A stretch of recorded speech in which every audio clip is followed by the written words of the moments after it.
Дел од ПИМ мерките, како го коментиравте, имавте забелешки на начинот на презентација дека не ви се јасни? Секогаш вообичаено полицискиот извештај од примена на ПИМ мерки, особено за ваква ПИМ мерка, е следен со соодветен видеоматеријал. Во конкретниот случај видовте сами дека тоа не беше така презентирано.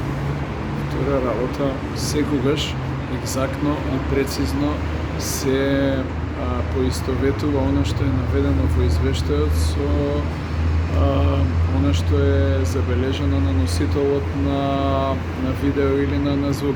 Во конкретниот случај имаше доста случаи каде што беше само прочитано самостојно интерпретирање од страна на полициските службеници што снимале, меѓутоа не беше тоа поддржано со соодветна видео поддршка. Сметам дека тоа е недозволено, затоа што не се исполнува во целост примената и интерпретирањето на оваа мерка. Повторувам, ова секогаш до сега се применувало едно со друго. Во денешниот случај и сметам дека не може да биде образложението дадено такво, тоа го во смисол, цитирам, тоа така го добивме извештајот од полиција и така го презентираме.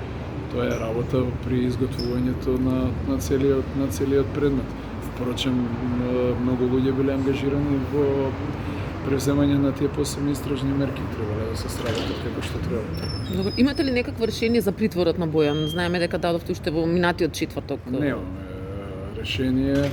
Немаме решение и го очекуваме секојдневно, се интересираме што е одговорот е дека се наоѓа во кривичен совет, но такво решение во сега.